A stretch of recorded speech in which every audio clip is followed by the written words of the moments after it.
Hello everyone, कैसे हैं आप लोग। मैं प्रशांत आप लोगों का स्वागत करता हूं पेरिसाइक्लिक के सीरीज में। आज हम लेक्चर नंबर 6 पे पहुंच चुके हैं। 5 लेक्चर हमारा कंप्लीट हो गया है। अब हम आज 6 लेक्चर पहुंच गए हैं और आज हम देखेंगे 3 सिग्मा टॉपिक रिएक्शन के एक मोस्ट इम्पॉर्टेंट टॉपिक जो है कोप रीअरेंजमेंट। एक नेम रिएक्शन है, ये एग्जाम पॉइंट ऑफ व्यू से बहुत इंपॉर्टेंट रिएक्शन है। इस रिएक्शन के बारे में आज हम पढ़ेंगे, डिस्कस करेंगे कि कोप रीअरेंजमेंट होता क्या है और इसका टाइप क्या है, इसका स्टीरियोकेमिस्ट्री क्या है। ये सब चीजें आज हम पढ़ेंगे। नेम रिएक्शन की पॉइंट ऑफ व्यू से बहुत ज्यादा इंपॉर्टेंट है। चलिए स्टार्ट करते हैं। आई होप कि जो पिछले 5 लेक्चर हुए हैं वो आपको अच्छे लगे होंगे, अच्छे से मैंने सब चीजें एक्सप्लेन किया हो। अगर उसमें कोई दिक्कत हो आप लोग को तो प्लीज कमेंट करिएगा, मैं आगे आने वाले लेक्चरों में उसका सुधार जरूर करूंगा। कोप रीअरेंजमेंट देखते हैं। कोप रीअरेंजमेंट जो होता है वो एग्जाम्पल है 3 सिग्मा ट्रॉपिक रिएक्शन का। जो ये कोप रीअरेंजमेंट है ये 3 सिग्मा ट्रॉपिक रिएक्शन का एग्जाम्पल है। एक टाइप का 3 सिग्मा ट्रॉपिक रिएक्शन है।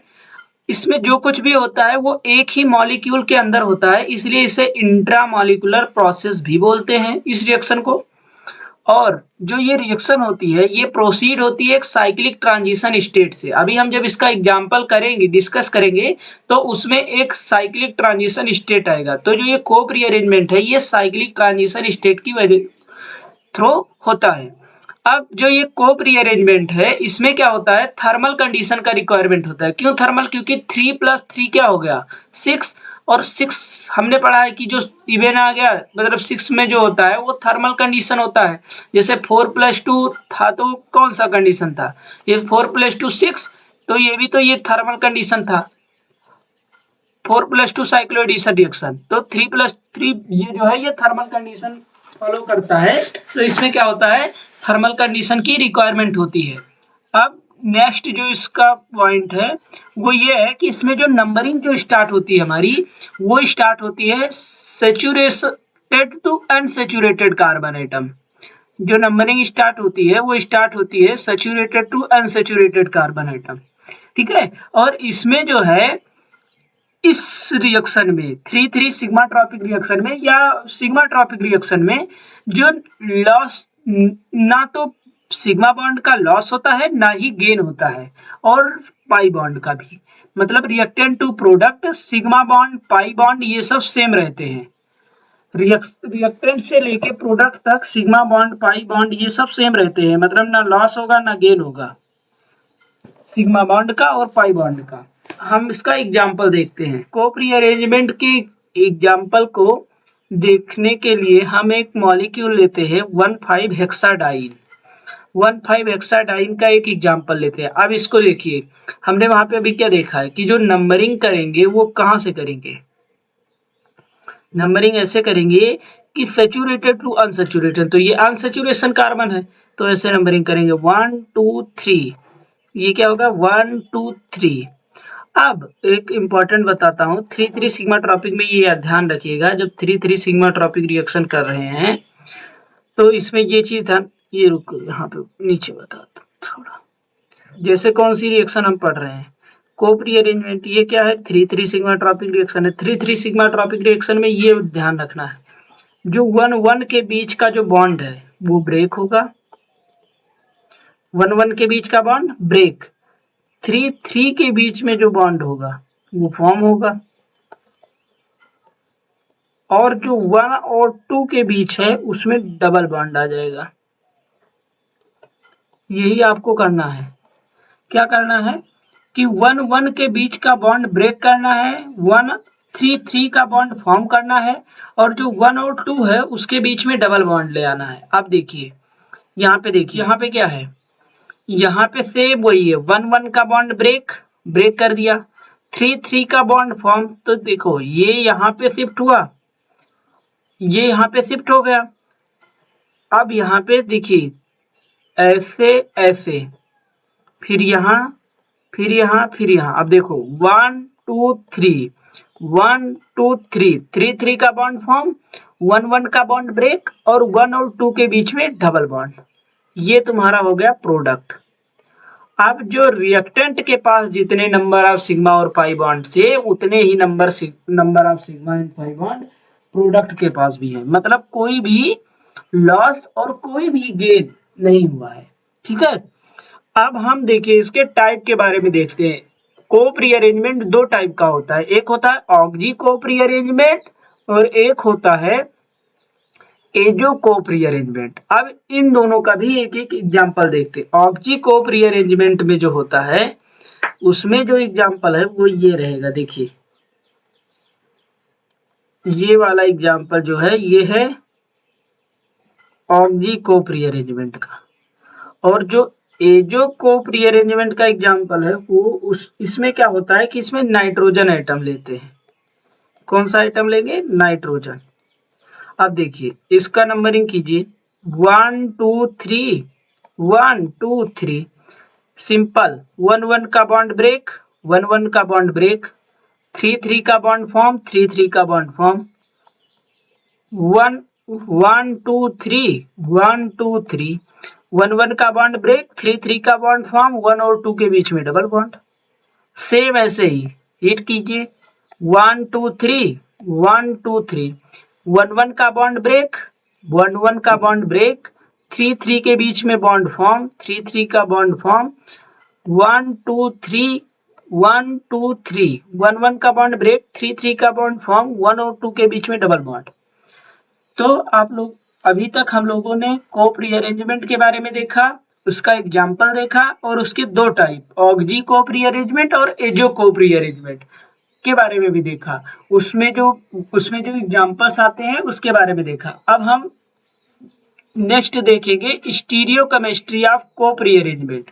जो स्टीरियो केमिस्ट्री होता है कोप रीअरेंजमेंट का, ये जो होता है ये एक्सप्लेन किया जाता है by the chair and board transition state. इसमें दो ट्रांजिशन स्टेट बनती है, एक चेयर ट्रांजिशन स्टेट और एक बोर्ड ट्रांजिशन स्टेट।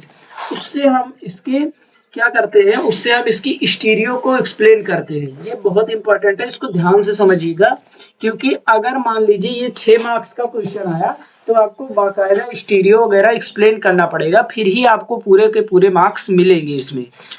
और ये जो स्टीरियो है ये जल्दी बच्चों को समझ नहीं आता, तो इसको ध्यान से समझिएगा।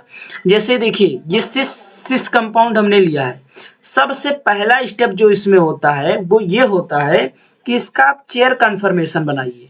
तो चेयर कन्फर्मेशन बनाने के लिए इसको मैं तरीका बता रहा हूँ, इसी तरीके से लिखना है आपको, ऐसे इसी तरीके से आप लिखिए इसको। देखिए 1 2 3 1 2 3, ये आपने नंबरिंग सीख लिया होगा। तो यहाँ पे देखिए 1 2 3 1 2 3 हो गया। अब 2 और 3 के बीच में डबल बॉन्ड है, तो 2 और 3 के बीच में डबल बॉन्ड लगा दीजिए। इसको बोलते हैं चेयर फॉर्म में लिखना, ये बोलते हैं चेयर फॉर्म। अब देखिए 1 पे जो CH3 वो अबव है, तो 1 पे CH3 अबव लगा दीजिए। 1 पे भी CH3 अबव है, तो यहाँ पे भी CH3 अबव लगा दीजिए। दोनों CH3 अबव थे तो अबव हमने लगा दिया। अब देखिए अब जब हम इसका रिएक्शन कराएंगे तो क्या हमने सीखा है, 1 1 का बॉन्ड ब्रेक, 3 3 का बॉन्ड फॉर्म।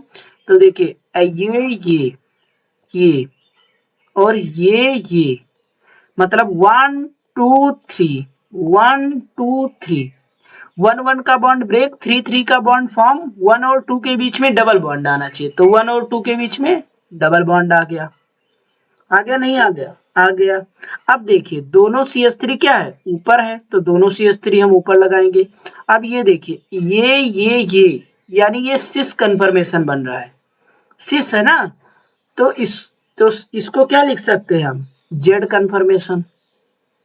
और ये यानी ट्रांस है, तो इसको ई लिख सकते हैं, यानी कौन सा बना प्रोडक्ट, जेड ई। अब इसको ऐसे भी लिख सकते हो आप नॉर्मली, ये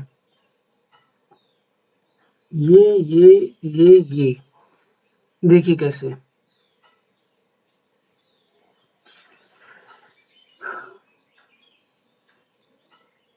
1 2 3 और 1 और 2 के बीच में डबल बॉन्ड, वो ऊपर था।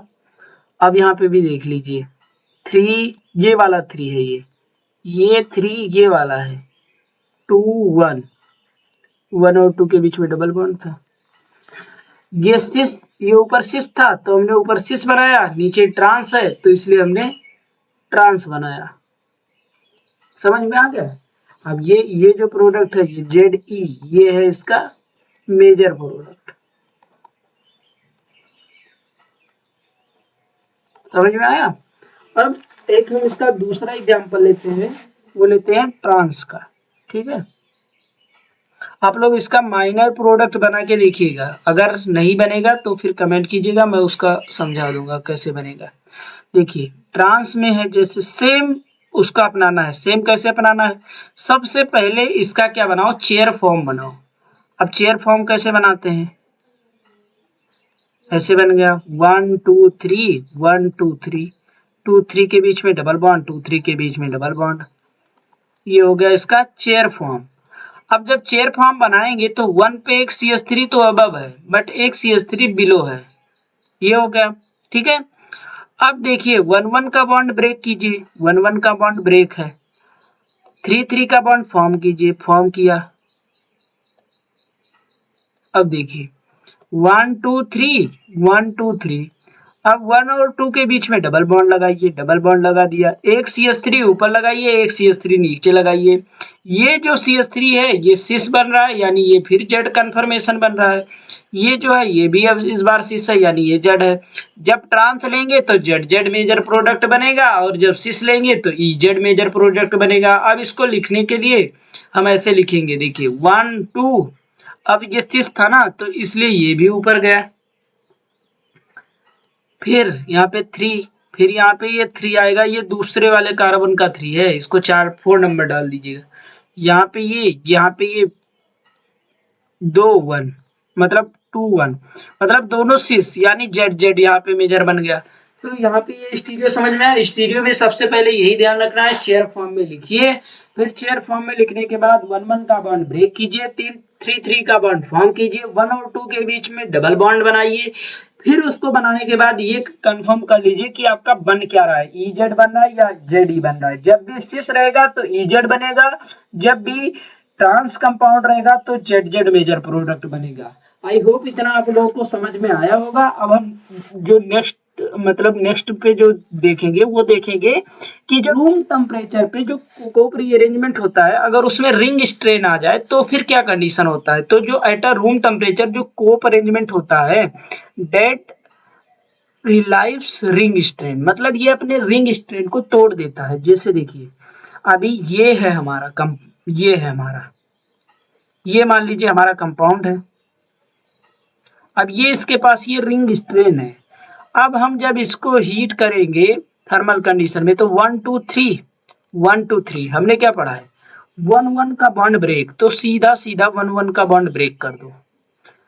3 3 का बॉन्ड फॉर्म, तो 3 3 का बॉन्ड हम तुरंत फॉर्म करेंगे। 1 2 3 1 2 3, ये हो गया। 1 और 2 के बीच में डबल बॉन्ड बना दो, बना दिया। अब देखिए 1 1 के बीच में एक कार्बन का बॉन्ड है, तो 1 और 1 के बीच में एक कार्बन का बॉन्ड बना दो। दिस इज अ प्रोडक्ट, ये प्रोडक्ट फॉर्म होगा इसमें। अब इस प्रोडक्ट में ना तो ही किसी सिग्मा बॉन्ड का लॉस होगा, ना ही गेन होगा, ना ही पाई बॉन्ड का लॉस और गेन होगा। तो हम लोगों ने इस तरह से कोप अरेंजमेंट का अगर 6 मार्क्स का क्वेश्चन आ रहा है आपका, तो आपको ऐसे लिखना है, what is Cope rearrangement, stereo आपको, फिर कोप रीअरेंजमेंट ऐसे लिखिए, what is Cope rearrangement. Cope rearrangement लिखने के बाद उसका एग्जांपल, फिर उसके एग्जांपल लिखने के बाद उसका टाइप, ऑक्जी और जो कोप रीअरेंजमेंट उसका एग्जांपल, फिर वो लिखने के बाद स्टीरियो केमिस्ट्री उसका एग्जांपल सिस और ट्रांस वाला, फिर उसके बाद में रिंग स्ट्रेन ऑप्शनल है, अगर आप समझाना चाहे तो समझा सकते हैं। बाकी 6 मार्क्स में ये 3-4 चीजें बहुत इनफ है, इसमें आपको फुल 6 के 6 मार्क्स मिलेंगे, कंफर्म मिलेंगे। ठीक है, अब हम नेक्स्ट क्लास में जो पढ़ेंगे वो हम पढ़ेंगे क्लेजन रीअरेंजमेंट के बारे में। ये भी एक प्रकार का 3 सिग्मा ट्रॉपिक रिएक्शन है और ये भी उसी के जैसे बहुत इंपॉर्टेंट है। कभी कभी एग्जाम में क्लेजन आ जाता है, कभी कभी कोप आ जाता है, मतलब दोनों में से एक ना एक आता रहता है, या तो कोप आएगा या तो क्लेजन आएगा। ये दोनों का हाँ ऐसे चलता रहता है शेड्यूल, कब क्या आ जाए कुछ पता नहीं है। तो यहाँ से हमने पढ़ लिया है, कोप अरेंजमेंट हमारा कंप्लीट हो गया। Thank you so much everyone, आप सभी लोगों का। और प्लीज चैनल को थोड़ा सब्सक्राइब, लाइक, शेयर ये सब करते रहिए, जिससे मेरा भी मोटिवेशन बना रहे और मैं ऐसे ही अच्छे कंटेंट आप लोगों को प्रोवाइड करता रहूं। Thank you so much everyone. अब हम अपने लेक्चर को यहीं पे समाप्त करते हैं। Thank you so much.